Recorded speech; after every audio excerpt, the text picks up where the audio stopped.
여러분 안녕하세요. 매주 말 주간 세계 경제 탑 뉴스를 발췌 소개하고 제 의견을 곁들이는 위클리 토픽스 오브 글로벌 이코노미 편집자 정견만입니다.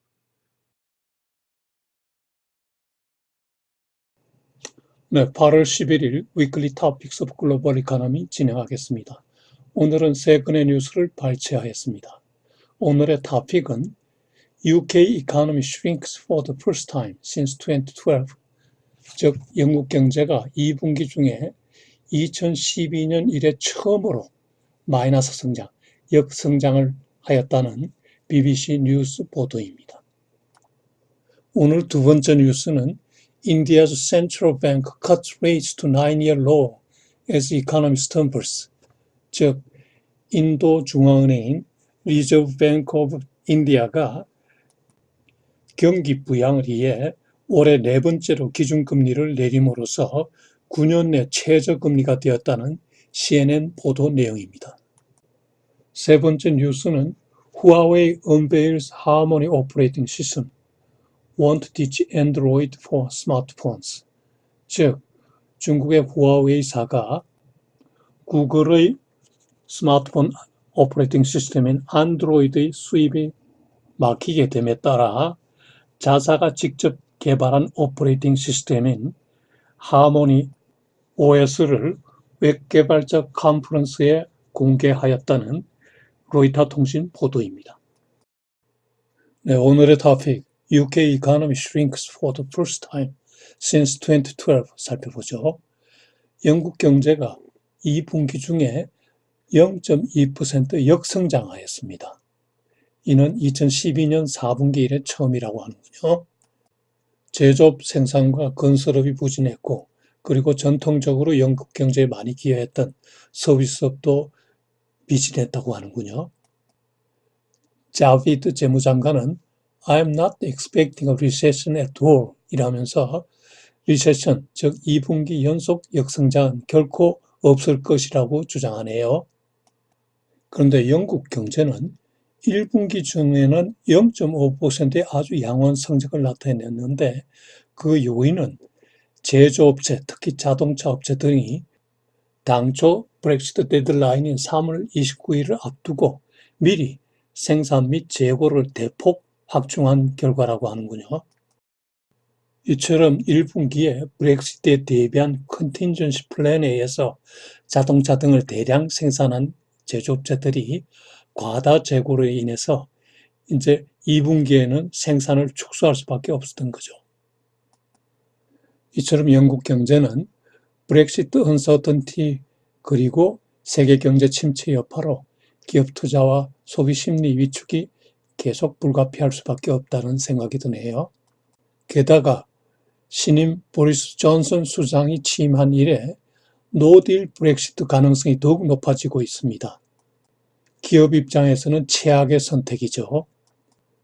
최근 파운드화의 약세 현상, 현재 2년 내 최저 수준입니다. 달러 파운드 환율이 1.2106이군요. 이러한 환율은 영국 경제의 펀더멘털을 반영하고 있다고 봐야죠. 지난주 초에는 뱅크 오브 잉글랜드 영란은행이 최근 올해 경제 성장률 목표를 하향 조정했죠. 그래서 5월에는 1.5% 예상하다가 지난 8월 초에 1.3%로 하향 조정하였습니다. 마크 칸의 영란은행 총재가 내년 1월에 퇴임하기로 예정되어 있는데 그 전에 기준금리를 인하할 것으로 예상되는군요. 금리 인하는 파운드화의 추가 약세를 예정하고 있고요. 영국뿐만이 아니고 유럽 주요국의 경제도 침체 일로에 있습니다. 특히 독일 경제가 심각한데요. 지난 1분기에 마이너스 0.1% 역성장 한 데 이어서 다음 주 수요일 발표되는 2분기 GDP 결과도 마이너스 성장이 지금 예상되고 있습니다. 수출 주도형 경제라서 미중 무역전쟁 그리고 브렉시트, 세계 경제 침체의 영향을 가장 많이 받고 있는 거죠. 이탈리도 1분기에 0%에 이어서 2분기는 역성장 가능성이 있고 프랑스는 1분기에 0.2% 성장했지만은 2분기는 아주 나쁠 것으로 예상되고 있습니다. 네, 여기서 세계 경제 침체와 관련해서 제 생각을 말씀드리겠습니다. 먼저 미국과 중국인데요. 두 나라 무역전쟁 당사국으로서 이제 악영향이 가시화될 게 뻔합니다. 그 외 세계 주요국들도 무역전쟁, 환율전쟁, 금리전쟁, 그리고 브렉시트 등 각종 경제 여건의 악화로 수출이 부진하고 투자가 부진하고 소비까지 부진함으로써 성장 둔화가 불가피하고 있습니다. 특히 독일의 여건이 가장 나빠져서 리세션 우려까지 내고 있습니다. 최근 1, 2주 사이에 인도, 브라질, 뉴질랜드, 필리핀, 태국, 호주 등 각국이 그 정책 금리를 인하했는데요. 물론 자국 경제 침체를 방지하기 위한 면도 있지만은 또 한편 환율 전쟁과도 관련이 되어서 여러 가지 우려를 내고 있습니다. 한국 경제도 이와 같이 대여건의 악화로 수출과 투자가 부진해지고 따라서 성장 둔화가 불가피합니다. 그럼에도 아직까지 경상수지가 흑자를 유지하는 것은 천만다행이라고 하겠죠. 여기에다 한일 무역 분쟁이 지금 감정 싸움으로 번지고 있고 와중에 북한은 또 연일 미사일을 발사 시험하네요. 화가 납니다. 여기서 평소 제가 생각하고 있던 한국의 통일 비용에 대해서 한번 말씀드리겠습니다. 저는 한국의 통일 비용이 독일보다 훨씬 더 많을 것이라고 생각합니다. 그 이유는 남북 경제력의 격차가 독일 통일 당시 동소독보다 더 크고 훨씬 더 크고 또 나라가 분단된 지 벌써 75년이나 되어서 그 둘을 봉합하는데 많은 시간과 비용이 들 거라고 생각이 들기 때문입니다. 독일의 경우 분단 45년 만에 통일, 1990년에 통일되었는데 현재까지 약 2조 유로를 투입했다고 하는군요. 동독인에 대한 연금 지급, 그리고 동독의 SOC 투자, 그리고 고용 지원 등에 사용되었다고 하는데요. 아직도 동서 간의 경제적 격차가 크기 때문에 동서가 대등한 수준에 이르길 때까지 통일 비용이 계속 든다고 하네요. 독일이 오랜 동안 통일을 준비했다고는 하지만은 그 후에 너무 서둘렀다는 지적이 많이 제기됐다고 합니다. 따라서 남북 통일은 우리의 염원이긴 하지만은 조기 통일은 정치적인 대박은 될 수 있겠으나 경제적으로는 쪽박일 가능성이 높다는 게 제 생각입니다. 네, 오늘의 두 번째 뉴스, India's central bank cuts rates to 9-year low as economy stumbles. CNN 보도 내용 살펴보시죠. Reserve Bank of India가 지난 7일 경기 침체를 막기 위해서 올해 네 번째로 기준금리를 인하하였습니다. 중앙은행의 시중은행에 대한 기준 여신금리는 5.4%로 내렸는데 이는 2010년 4월 이래 최저입니다. 작년 12월에 취임한 다스 총재는 취임한 이래 매번 회의 때마다 기준금리를 인하하였네요. 전임 총재는 작년 12월 정부와 정책 이견으로 돌연 사임하였죠. 한편 지난주 초 발표한 인도의 경제 성장률이 1분기 6.6%에서 2분기에는 5.8%로 크게 하락한 것으로 나왔습니다.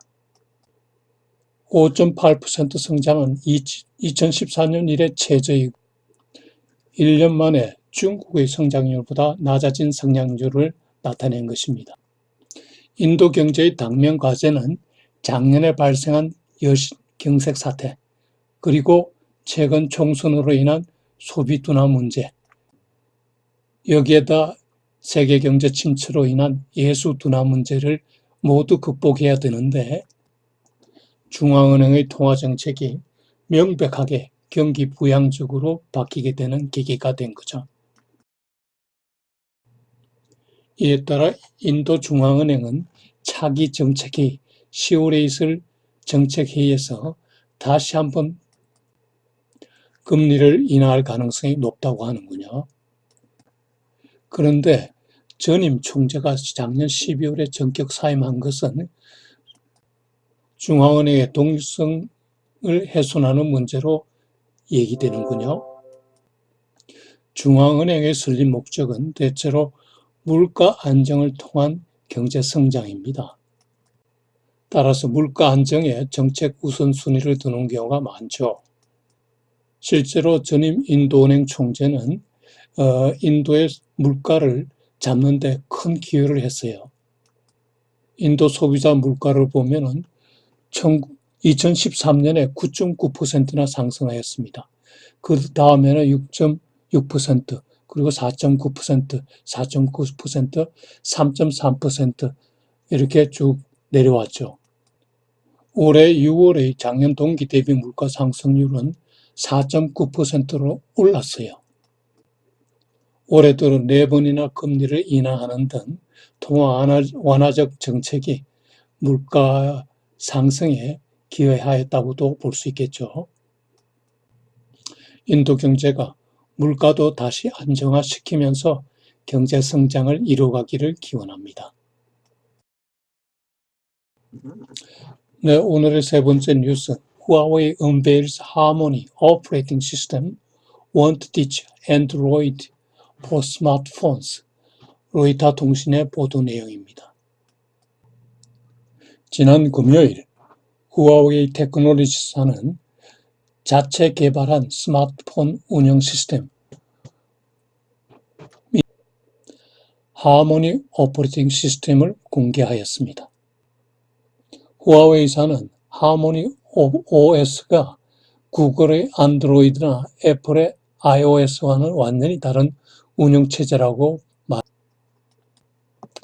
지난 5월 미국 정부가 후아웨이사에 대한 구글 안드로이드 제품 수출을 제한한 데 대항하는 것입니다. 후아웨이사는 당분간은 구글 안드로이드를 계속 사용할 계획이며 점차 스마트폰, 스마트워치, 스피커스, 버추얼 리얼리티 게지트 등에 사용할 계획이라고 하네요. 무역전쟁 악화 속에 자체 기술 개발로 미국 기업에 대한 의존도를 낮춘다는 의미가 깊군요.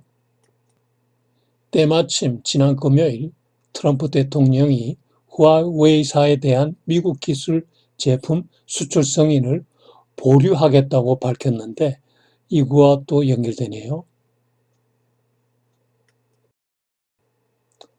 하모니 오퍼레이팅 시스템이 성공적으로 정착되기 위해서는 구글 맵이나 이메일 등과 같은 OS 지원 앱들의 성공적 개발 여부가 관건인데 후아웨이사는 자사의 제품 개발 시스템 내에 80만 명의 앱 개발자들이 있다면서 중국의 대규모 시장에서 유저 디맨드에 의거 앱 개발을 촉진할 수 있다고 자신하네요.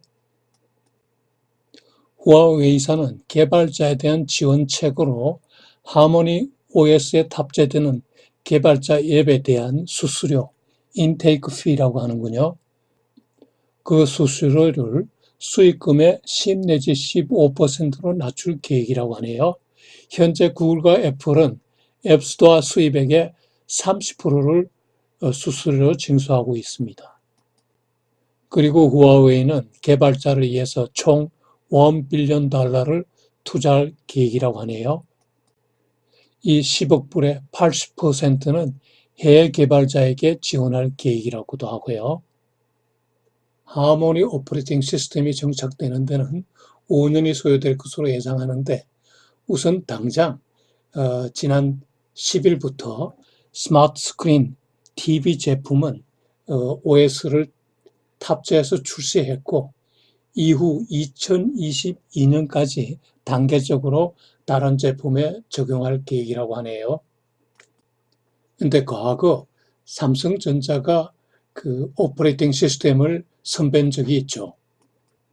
삼성전자는 구글의 안드로이드, 그 애플의 iOS에 대항하기 위해서 타이젠 OS를 개발한 적이 있습니다. 이 타이젠 OS를 스마트워치 그리고 TV에 적용했었는데 그러나 앱 개발의 부진으로 포기를 하였다고 하는군요. 네, 오늘 또 제 위클리 토픽스 오브 글로벌 이코노미를 예청해 주셔서 대단히 감사합니다. 여러분 안녕히 계십시오.